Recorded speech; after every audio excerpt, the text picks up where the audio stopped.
18 मालिकेच्या आजच्या भागामध्ये आपण पाहणार आहोत. अंबिका आता प्राजक्ताशी बोलत असते, प्राजक्ताला समजावत असते, प्राजक्ताला सांगत असते की प्राजक्ता, आज जे काही झालं ते चुकीचं झालं. मला कळतायत या गोष्टी, पण जरा तूही समजून घे. काय आहे ना, आमचा अलूक इतकाही वाईट नाही आहे गं, असं देखील अंबिका आता प्राजक्ताला म्हणत असते. पण प्राजक्ता आता अंबिकाचं जराही म्हणून ऐकून घ्यायला तयार नसते. कारण आता तिचं म्हणणं असंच असतं की हे सगळं काही जे आहे ना, ते सांगण्याच्या पलीकडचं आहे. माझ्यावर आज जी वेळ आली आहे ती फक्त त्या आलोकमुळे, कारण आलोकने तिचा गळा दाबलेला होता आणि ह्या सगळ्या काही गोष्टी ना तिला सहन नाही झालेल्या होत्या. म्हणूनच मग आता तिला काहीच ऐकायचंही नव्हतं. तिने आता या सगळ्या काही गोष्टींना आता स्पष्टच सांगितलेल्या होत्या आणि तिने म्हटलेलं होतं की आता बस झालं, आता पुरे झालं. इथून पुढे मी नाही येणार इथे, कारण मला आधी असं वाटत होतं की तुम्ही सगळीजणं त्यांच्यावर कंट्रोल कराल, पण तुम्ही कोणीच त्यांच्यावर कंट्रोल करू शकत नाही आहे. त्यामध्ये आता मीही काहीच करू शकत नाही, असंही आता इकडे असणारी ही जी प्राजक्ता आहे ती बोलत असते. प्राजक्ता जेव्हा ह्या सगळ्या काही गोष्टी बोलते तेव्हा मात्र आता खूप मोठा धक्काच ना अंबिकाला बसतो. कारण जेव्हा सुलक्षणा नव्हती तेव्हाच आता घर सोडून जाण्याचा निर्णय इकडे मात्र प्राजक्ताने घेतलेला होता. तेच दुसरीकडे आता तिच्या मागोमाग प्रीती गेलेली असते आणि अंबिकासमोर मुद्दामध्ये तिला विचारत असते, तुझ्याकडे छत्री वगैरे तर आहे ना. जसं तिला दिसतं की अंबिका गेली आहे. अंबिका गेलेली असताना ना आता म्हटलं जातं, काय मग तुला काय वाटलं ह्या सगळ्यामध्ये तुला बरोबर काही ते करता येईल का?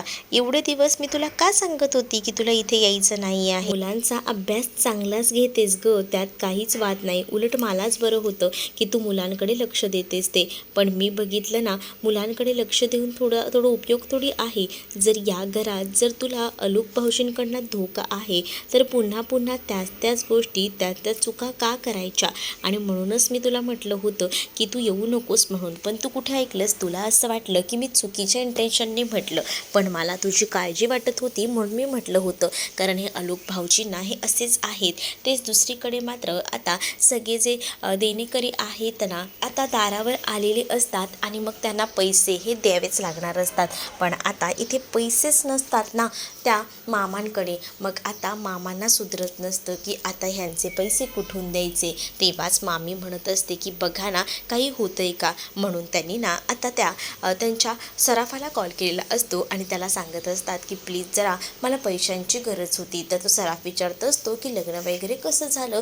तेव्हाच लग्न मोडलं, पण मला ना थोडी पैशांची गरज होती. काय आहे ना, मी माझे जे घराचे पेपर्स आहेत ना ते तुमच्याकडे आणून ठेवतो. घर गहाण ठेवा तुमच्याकडे, पण मला ना काही पैसे द्या. असंही आता जे मामा आहेत ते आता बोलत असतात. तर मामांना तो सराफ म्हणत असतो की तुम्ही ते सगळं बोलताय ते ठीक आहे, पण मुळात ना मी इथे नाहीच आहे, मी गावाला आहे. मग आता मामा बोलत असतात की तुम्ही जर इथे नसाल तर निदान एक काम करा ना, म्हणजे मला हे म्हणायचं आहे की तुमचं इथे कोणीतरी असेलच ना, तुमचा भाऊ वगैरे, मग होईल ना आपलं काम. बघा ना जरा तुमच्या भावाला वगैरे विचारून. तेव्हाच ना तो सराफ सांगत असतो की नाही ना, आम्ही सगळेजण गावाला आहोत, म्हणजे आमची पूर्ण फॅमिलीज, तिथे कोणीच नाही आहे. सध्या धंदाही नव्हता, मग म्हटलं जरा फिरून यावं, गावाला आलो आहोत. पण मग आता तुमच्या पैशांची सोय काही मला करता येणार नाही, असंही आता त्या सराफाने सांगितलेलं असतं. त्यामुळे आता खूप जास्त टेन्शन जे आहे ते मामांना झालेलं असतं. मामा विचार करतात की आता काय करायचं. मामांना टेन्शन येतं. तर आता मामीही बोलत असते की आपल्याकडे एकच ऑप्शन होता, तो ऑप्शनही आपल्या हातात ना आता गेलेला आहे. आता इतके मोठे पैसे, इतकी मोठी रक्कम आपल्याला कोण देणार आहे, असं मामी आता मामांना म्हणत असते. तेच आता मामांचे डोकं बंद पडलेलं असतं. कारण मामांकडेही आता खूप मोठी आव्हानं असतात, कारण बाहेर लोक उभी आहेत आणि त्यांना पैसे द्यायचे आहेत. मग आता ह्यांना पैसे कसे द्यायचे हा मोठा प्रश्न होता. तरीसुद्धा ना मामा बोलत असतात की बघूया, काहीतरी करूया. मग आता एवढे पैसे आणायचे कुठे, म्हणजे मुळात ना हे लग्न तर झालंच नाही. हे लग्न झालेलं नसतानासुद्धा एवढा खर्च झाला आहे आणि हा एवढा खर्च झाला आहे ना तर आपल्याला आता झेपतही नाही आहे. आता काही झालं तरी ह्या लोकांचे पैसे द्यायला हवेत. आता आपण बऱ्या बोलायला प्रेमाने त्यांच्याशी बोलून बघूया, त्यांना म्हणूया की थोडे दिवस का होईना थांबा, बघू ती लोक ऐकतायत का, असंही आता मामा जो आहे तो म्हणत असतो. मामा जेव्हा या सगळ्या काही गोष्टी सांगत असतात ना, तेव्हा मात्र चारूला टेन्शन आलेलं असतं. चारूला कळत नसतं, कारण देणेकरी दारात आले आहेत आणि मग त्यांना देण्याशिवाय आपल्याकडे पर्याय नाही आहे. नाही तर मग पुन्हा ते कांगावा करतील आणि मग त्या कांगावा केल्यानंतर आपलं काय होईल काय नाही हे काहीच मात्र आता कळत नसतं. टेन्शन तर चारूला खूप जास्त आलेलं असतं, कारण एकतर मुलीचं लग्न नाही झालं आहे, पण आता तरीसुद्धा आपल्याला हे पैसे देणं भाग आहे, कारण हे लग्न त्या लग्न मंडपात झालं होतं, ज्या लग्न मंडपामध्ये त्यांनी पैसे भरून काही गोष्टी ज्या आहेत त्या घेतलेल्या होत्या.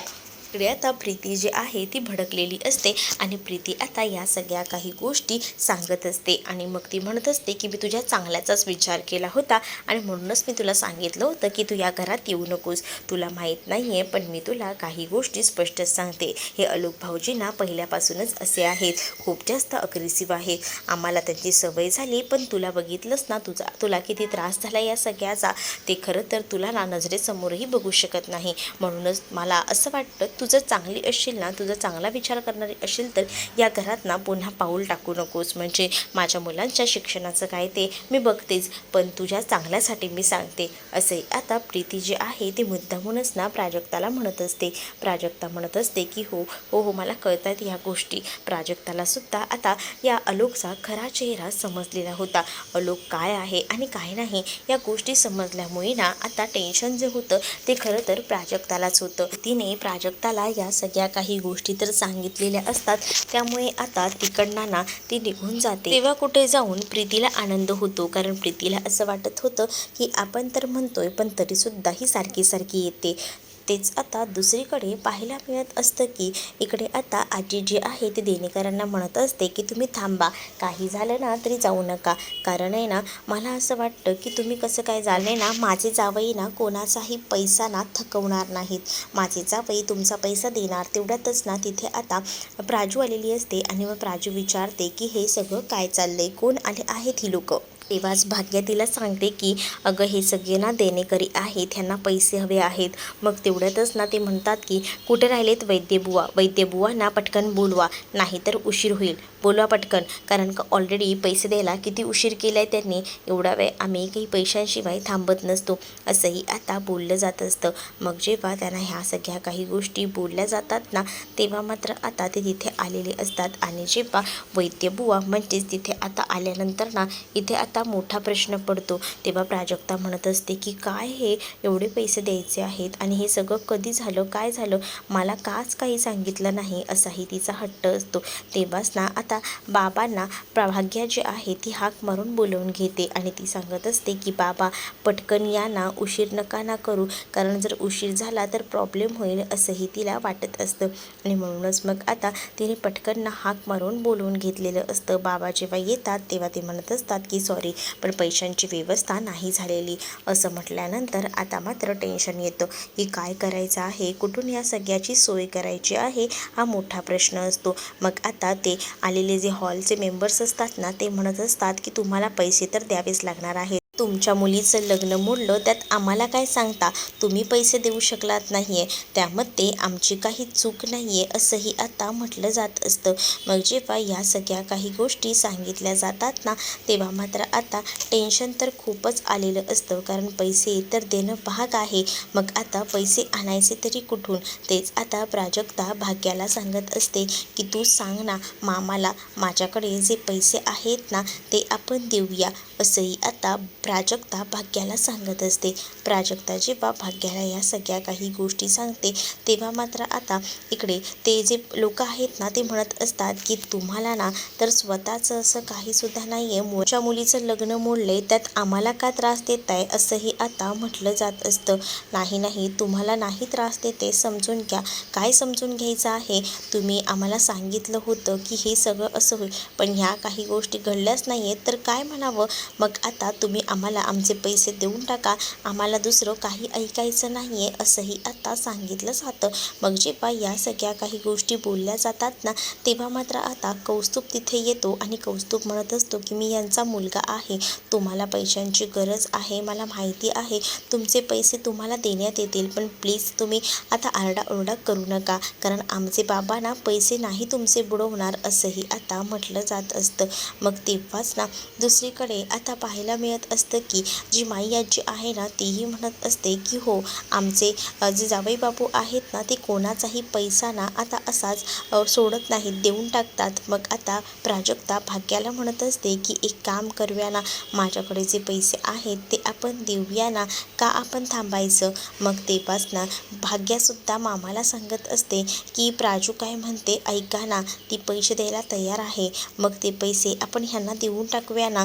पण इकडे आता अचानकपणे ते जेव्हा समोर बसलेली असतात ना त्यांच्या समोरून ना ती आता बॅग खाली पडते. त्या समोरच्या बॅगेमध्ये खूप जास्त असे पैसे असतात. मामाला तर धक्काच बसतो की हे सगळं काय आहे. दुसरीकडे आता पाहायला मिळत असतं की इकडे आता सुलक्षणाला सगळ्या काही गोष्टी सगुणाने सांगितलेल्या असतात.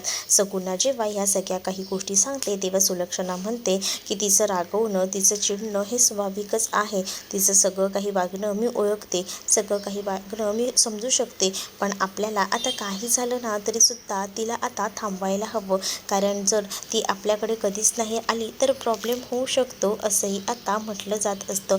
मग आता काय करायचं आहे तर सुलक्षणा सगुणाला सांगत असते की आता तुलाच काम करायचं आहे, तू पटकन एक काम कर, तू आताच्या आता जा आणि ह्या सगळ्या काही गोष्टी ज्या आहेत ना त्या बोलून घे. तू जर बोलून घेतलंस ना आणि तू जर विचारलंस सगळ्या काही गोष्टी तर त्या बऱ्या पडतील, हेही आता म्हटलं जातं. मग आता सुलक्षणा सगुणाला लवकरात लवकर पाठवून देते. इथे मामा जे आहेत ते कौस्तुभला म्हणत असतात की प्रत्येक वेळेला कौस्तुभ ना तूच उपयोगी पडतोस बघ, मलाही आता वाटलं होतं की मी या सगळ्या अडचणीत असताना तूच मला मदत करशील आणि आताही तसंच झालं, ऐनवेळेला तूच मदतीला धावून आलास बघ, बरं वाटलं की तू मला आता हे सगळे काही मदत करतोयस ते. त्यामुळे आता तर टेन्शनच आलेलं असतं कौस्तुभला आणि त्याचसोबत इथे असणाऱ्या तृप्तीला सुद्धा. चारू मामी आणि त्याचसोबत सगळ्यांना आता बरं वाटतं की एवढ्या सगळ्या पैशांची सोय ही कौस्तुभने केलेली आहे. मग एवढे सगळे जे पैसे आहेत ना ते आता बघितल्यानंतर इथे म्हटलं जातं की हे पैसे दिल्यानंतर आता आपलं काम होईल, आपण ना हे पैसे ह्यांचे देऊन टाकूया, कितीतरी असतील ना साधारण, मग होईल पैशांची व्यवस्था. मग आता इथे असणारी तृप्ती ना कौस्तुभला बाजूला घेते आणि कौस्तुभला म्हणत असते की काय गोळ घालून ठेवलायस हा, आपण ह्या सगळ्यामध्ये अडकू, तुला कळतंय का हा. मग तो म्हणत असतो की हो हो मला कळतंय, पण थांब. इथे माई आजीने ती पैशांची बॅग घेतलेली असते आणि माई आजी ती पैशांची बॅग घेऊन ना आता मात्र त्या समोर जातात आणि म्हणत असतात की ही बघा, ही जी बॅग आहे ना यातले जे पैसे आहेत ना ते तुम्हाला मी देऊन टाकते, तुम्ही काळजी करू नका असंही तिने आता म्हटलेलं असतं. आणि त्या लोकांवर आता ती म्हणत असते की माझा जो काही नातू आहे ना त्याने बरोबर आपला विचार केला आहे आणि त्याने सगळ्या काही गोष्टी केल्या आहेत. बघा, तुम्हाला विश्वास नव्हता ना, पण बघा माझ्या नातवानं करून दाखवले, तुम्ही आम्हाला नावं ठेवत होतात पण बघितलं का, आता बरोबर कळलं ना तुम्हाला, असंही आता म्हटलं जात असतं. मग ह्या सगळ्या काही गोष्टी बोलल्यानंतर ना इकडे आता कौस्तुभने एवढे पैसे आणलेले आहेत त्यामुळे मामा तर खुश असतात. मामा विचार करतात की चला या मुलामुळे का होईना आपलं आता काम तर झालेलं आहे, कारण खरंच ना हा मुलगा ऐन टायमिंगला अशा कामात येईल असं मामांना सुद्धा वाटलं नव्हतं. पण मामासुद्धा आता खूप जास्त खुश होते. मामाही विचार करतात की बरं झालं ह्या सगळ्या काही गोष्टी अशा झाल्या त्या. मग आता मामाही म्हणत असतात की चला, पण तेवढ्यातच ना तिथे आता पोलीस येतात आणि पोलीस म्हणत असतात की थांबा, आणि मग पोलिसांनी थांबा म्हटल्याबरोबर मग आता विचारलं जातं की नेमकं काय झालं आहे. मग तेव्हाच ना सांगितलं जातं की यांनी चोरी केलेली आहे. मग हे ऐकून तर खूप मोठा धक्काच बसतो.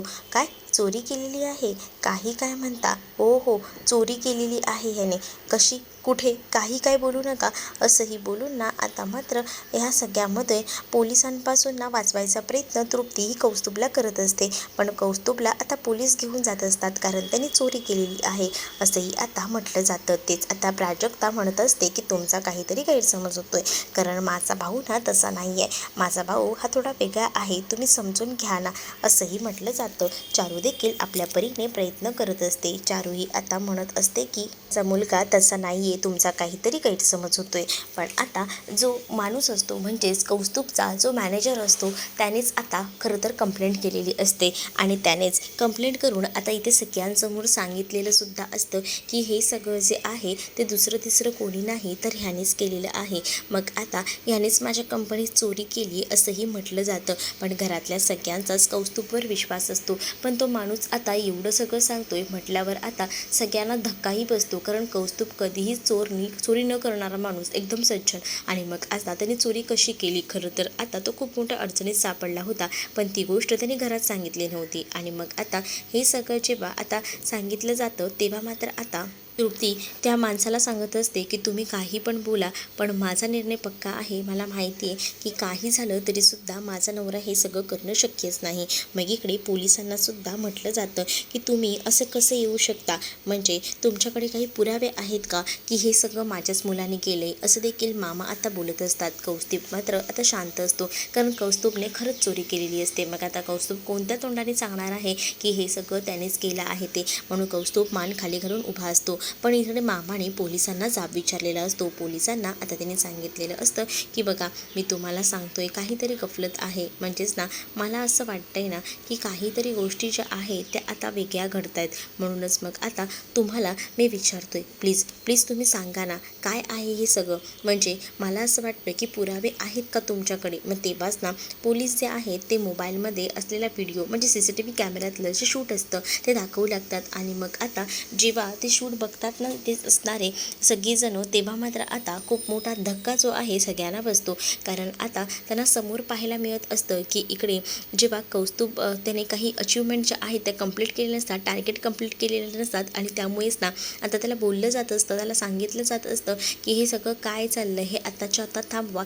परंतु तरीसुद्धा ना आता तो काही केलं ऐकत नसतो. त्याने तिकडे हे सुद्धा सांगितलेलं असतं की जे काही आहे ना ते सगळं काही असं झालं की माझ्या बहिणीचं लग्न मोडलं आहे आणि आम्ही त्याच सगळ्या टेन्शनमध्ये आहोत आणि त्यामुळेच हे सगळं झालं आहे. पण मी माझं टार्गेट्स कंप्लीट करेन असं देखील कौस्तुभने म्हटलेलं असतं. त्याच वेळेला त्याच्या बॉसला ना कोणीतरी पैसे आणून दिलेले असतात आणि ते बॉसने ते पैसे ना त्या तिजोरीत ठेवलेले असतात आणि सोबतच ना आता त्या तिजोरीला पासवर्ड वगैरे सुद्धा लावलेला असतो. पण हे सगळं ना आता कौस्तुभने बघितलेलं असतं तो लॉक ओपन करताना. त्यामुळे कौस्तुभला आता ते पैसे दिसतात आणि कौस्तुभकडे ऑप्शन नसतो, कारण का त्याला पैशांची गरज असते. त्याच वेळेला आता अचानकपणे त्याच्या बॉसला एक फोन आलेला असतो आणि म्हणूनच तो बॉस तिकडनं निघून जातो. बॉस जसा निघून गेला आहे तसं आता कौस्तुभ ठरवतो की आता हे पैसे जे आहेत ते आपण गायब करायचे. म्हणून आता तो पटकन त्या तिजोरीचं लॉक ओपन करतो, ते पैसे बॅगेत भरतो, हुडी घालून तो आलेला असतो. त्याला असं वाटतं की ते हुडी वगैरे घालून आलं तर आपल्याला कोण ओळखणार नाही, परंतु या बॅगेवर ना परफेक्टली ओळखलेलं असतं. त्याने पैसे तर चोरलेले असतात, पैसे चोरून तो बाहेर पडलेला असतो. आणि हे सगळं जेव्हा आता सगळ्यांच्या समोर येतं तेव्हा आता धक्काच बसतो. पण तेव्हासुद्धा ना इकडे आता मामा बोलत असतात की तुमचा काहीतरी गैरसमज होतोय. इथे बघा ना, हा जो मुलगा आहे त्याने ब्लॅक कलरचे कपडे घातलेत, पण आमच्या कौस्तुभकडे असे कपडेसुद्धा नाही आहेत. हा कौस्तुभ नाही आहे, आम्ही नाही विश्वास ठेवू शकत की हा कौस्तुभ आहे ते. मामा आणि बाकी इतर घरातले मेंबरसुद्धा हे सगळं काही बोलत असतात. मग तेव्हाच ना पोलीस आता चिडतात आणि पोलीस म्हणतात की तुम्ही काय आम्हाला मूर्ख समजताय का.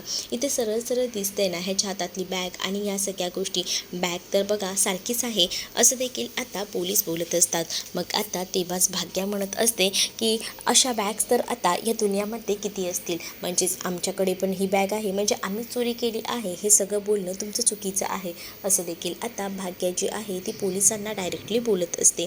भाग्याने पोलिसांना म्हणून सुद्धा पोलीस आता ऐकत नसतात, कारण पोलिसांकडे पुरावे असतात. पण पोलिसांना आता अटकही करावीच लागणार असते. इकडे आता तृप्ती त्या पोलिसांकडे रिक्वेस्ट करत असते आणि म्हणत असते की प्लीज प्लीज ऐकून घ्या, माझा नवरा असं काही करणं शक्य नाही, प्लीज तुमचा काहीतरी गैरसमज होतोय, असं बोलू नका. असंही बोलून तृप्ती आता थांबवायचा प्रयत्न करत असते. सगळीजणं एक एक करून पोलिसांना विनवणी करत असतात की तुम्ही आमच्या दादाला घेऊन जाऊ शकत नाही. प्राजक्ता, भाग्यासुद्धा कौस्तुभवर विश्वास ठेवत असतात. पण इकडे आता पोलीस सांगत असतात की चला आता ह्याला अटक तर करायचीच आहे. प्राजक्ता म्हणत असते की आमचा ना या सगळ्या ह्या गोष्टींवर विश्वास नाही आहे, त्यामुळे आम्ही आमच्या दादाला घेऊन जाऊ देणार नाही. परंतु पोलीस आता म्हणत असतात की आमच्या सरकारी कामांमध्ये अडथळा आणू नका. त्याच वेळेला आता इकडे असणारा तो मॅनेजर जो आहे तो सुद्धा म्हणत असतो की हा कसलं काही करणार आहे, ह्याने लोन काढलं होतं असं प्राजक्ता म्हणते आणि त्या लोनचेच हे पैसे आहेत. त्यावर आता त्याचा मॅनेजर जो आहे तो म्हणत असतो की ह्याला कोण लोन देणार आहे, असल्या भिकाऱ्याला कोणीसुद्धा उभं करणार नाही. तेच आता सगुणा आलेली असते. सगुणा आता हा सगळा प्रसंग पाहत असते. सगुणा आजूबाजूला सुद्धा विचारते की हे सगळं काय चाललेलं आहे. इकडे आता पोलीस जेव्हा कौस्तुभला घेऊन जात असतात तेव्हा मात्र आता तिथे अक्षरशः ती हात जोडत असते आणि ती सांगत असते की प्लीज ऐका ना, मला काय म्हणायचं आहे ते प्लीज थोडं समजून घ्या, असंही बोलून ती पोलिसांना अडवत असते. इकडे आता जे वैद्यबुवा असतात ना ते सुद्धा अडवत असतात. आजूबाजूची सगळीच माणसं तिथे जमा असतात. तर आता सगुणा जी आहे तिथे असणाऱ्या माणसांकडनं सगळी माहिती काढून घेत असते आणि ती विचारत असते की हे नक्की काय चाललेलं आहे. मग या सगळ्या गोष्टी जेव्हा आता सगुणाला समजतात तेव्हा मात्र सगुणाला धक्का बसतो. तृप्ती आता तिच्या परीने प्रयत्न करत असते. तृप्ती आता अडवायचं बघत असते, पण तरीसुद्धा पोलीस काही थांबत नसतात. आता पोलीस जे आहेत ते म्हणत असतात की तुम्ही ना सरकारी कामांमध्ये अडथळा आणत आहात, त्यामुळे प्लीज बाजूला व्हा, असं देखील आता म्हटलेलं असतं. पोलिसांनी आता या सगळ्या काही गोष्टी बोलून दाखवल्यानंतर ना इकडे आता काही झालं तरीसुद्धा तृप्ती रडत असते. तृप्ती आता म्हणत असते की प्लीज कोणीतरी काहीतरी करा, माझ्या नवऱ्याला मी जाऊ देणार नाही आहे, मी माझ्या नवऱ्याला सोडणार नाही आहे, असंही आता ती रडत रडत बोलत असते. तेच आता जसे पोलीस घेऊन जातात ना तसं आता त्यांच्या मागोमाग ना तृप्तीसुद्धा पळत पळत जात असते. तृप्ती आता सांगत असते की प्लीज माझ्या नवऱ्याला सोडा, पण तिचं आता कोणीसुद्धा ऐकत नसतं. तेच आता दुसरीकडे इकडे आता प्राजक्ता म्हणत असते की नाही तू एकटी जाऊ नकोस, मी सुद्धा आहे, थांब, आपण दोघीजणी एकदम जाऊया. मग आता त्या दोघीजणी तिकडनं जातात. तेच आता इथे सगुणाला या गोष्टी सगळ्या काही कळतात. तेव्हा आता सगुणाला धक्का बसतो. सगुणा आता या सगळ्या काही गोष्टी ज्या आहेत ना त्या पटकनी सांगायचा विचार करत असते. म्हणजेच ना तिला असं वाटतं की या सगळ्या गोष्टी मॅडमना सांगायला हव्यात आणि मग ती आता कॉल करते आणि या सगळ्या काही गोष्टी ज्या आहेत ना त्या आता सांगायचा प्रयत्न करू लागते सुलक्षणाला. सुलक्षणाला आता हे ऐकून तर धक्काच बसतो. सुलक्षणा म्हणते की बापरे, हे सगळं असं झालंय तर हो ना, बघा ना केवढं भयानक झालंय हे सगळं. मग आता हे ऐकल्यानंतर सुलक्षणाचं तर आता डोकंच बंद पडलेलं असतं. तिला कळत नसतं की काय करावं ते. तेच आता इकडे पुढील भागात पाहायला मिळत असतं की आता आपल्या हातात पुरावे आहेत आणि जर उद्या कोर्टामध्ये ह्याचा निकाल लागला तर 10 वर्ष तरी कौस्तुभ काही जेलमधून बाहेर येत नाही, हे देखील आता पोलिसांनी सांगितलेलं असतं. आणि त्यामुळेच ना खूप मोठा धक्का तृप्ती आणि त्याचसोबत प्राजक्ताला बसतो. तेच इकडे मामाला हे सगळं सहन होत नाही आणि मामाला अटॅक येतो. मामा खाली कोसळतात. ते सुलक्षणा आता इकडे समजवत असते. आरव तिला म्हणत असतो की काही झालं ना तरी आलोक आणि प्राजक्ताला कधीही समोरासमोर येऊ द्यायला नको, नाही तर हे प्रॉब्लेम असेच वाढत जातील. मग आता या सगळ्या गोष्टी सुलक्षणाला सुद्धा समजत असतात. ती विचार करू लागते.